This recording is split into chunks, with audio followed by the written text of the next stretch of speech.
الحمد للہ وکفا وسلام علی عبادہ الذین اصطفیٰ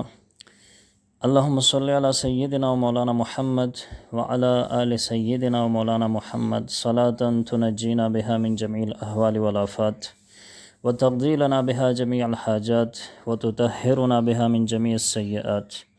وترفعنا بها عندك اعلی الدرجات وتبلغنا بها اقصى الغایات من جمیع الخیرات فی الحیاة وبعد الممات انک علی کل شیء قدیر۔ اما بعد،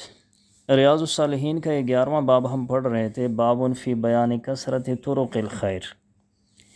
اور اس کتاب کی حدیث نمبر 137 جو آج ہم پڑھیں گے،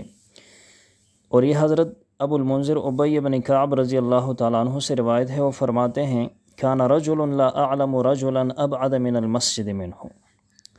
کہ ایک آدمی تھے لا اعلم رجلا ابعد من المسجد منہ، کہ مجھے نہیں معلوم اور میں نہیں جانتا کہ کوئی اور صاحب کا گھر مسجد سے اتنا دور ہو جتنا ان کا گھر دور تھا۔ وَكَانَ لَا تُخْطِئُهُ صَلَاةٌ، اور اس کے باوجود اس حال میں بھی کہ ان کا گھر مسجد سے بہت دور تھا، کوئی نماز ان کی نہیں چھوٹتی تھی۔ فقیل لہو، تو ان سے کہا گیا، او فقلت لہو، یا حضرت ابی بن کعب رضی اللہ تعالیٰ عنہ فرماتے ہیں یا میں نے خود ان سے عرض کیا، لو اشتریت حمارا، کہ اگر آپ اپنے لیے سواری خرید لیں، آپ اپنے لیے گدھا خرید لیں جو اس پر سوار ہو کر آیا کریں، ترکبہ فی الظلماء وفی الرمضاء، اور آپ ان پر سوار ہو کر آیا کریں گرمی میں بھی اور تاریکی میں بھی، مسجد کی طرف نماز کے لیے، چاہے وہ گرمی کا موسم ہو یا رات کے وقت عشاء کی نماز کے لیے تاریکی میں آیا کرو، تو اس پر آیا کرو، آسانی سے آؤ گے۔ فقال ما یسرنی ان منزلی الی جنب المسجد، تو صاحب نے عرض کیا، ما یسرنی، کہ مجھے یہ بات پسند نہیں ہے، ان منزلی الی جنب المسجد، کہ میرا گھر مسجد کے پاس ہو، انی ارید ان یکتب لی ممشای الی المسجد ورجوعی اذا رجعت الی اہلی، اور میں چاہتا ہوں یکتب لی، کہ میرے اعمال لکھے جائیں یا میرے قدم لکھے جائیں، میرا چلنا لکھا جائے مسجد کی طرف، ورجوعی، اور میرا واپس لوٹنا گھر کی طرف یہ بھی لکھا جائے۔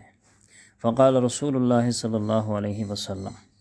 تو رسول اللہ صلی اللہ علیہ وسلم نے ارشاد فرمایا، قد جمع اللہ لک ذلک کلہ،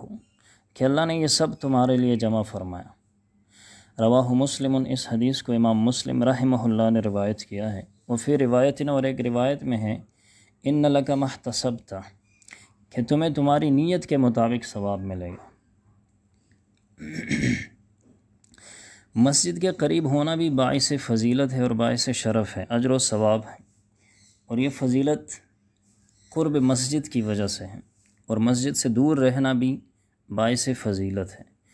اور اس کا سبب آدمی کا مسجد کی نیت کر کے چل کر آنا ہے۔ سو جس قدر فاصلہ ہوگا اسی قدر اجر و ثواب میں اضافہ ہوگا۔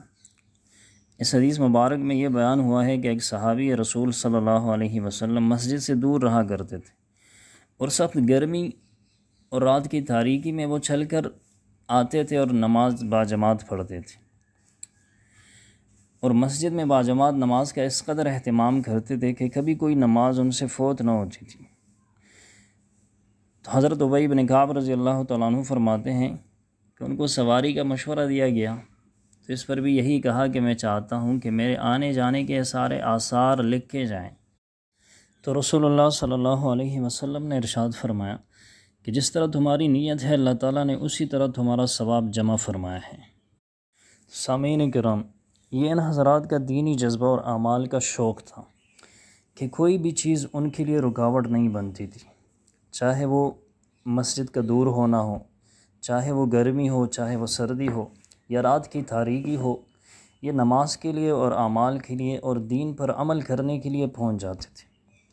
تو اللہ تعالیٰ سے دعا ہے کہ اللہ تعالیٰ ہمیں بھی یہ دینی جذبہ نصیب فرمائے، اور اللہ تعالیٰ ہمیں بھی نیک اعمال کرنے کی توفیق عطا فرمائے۔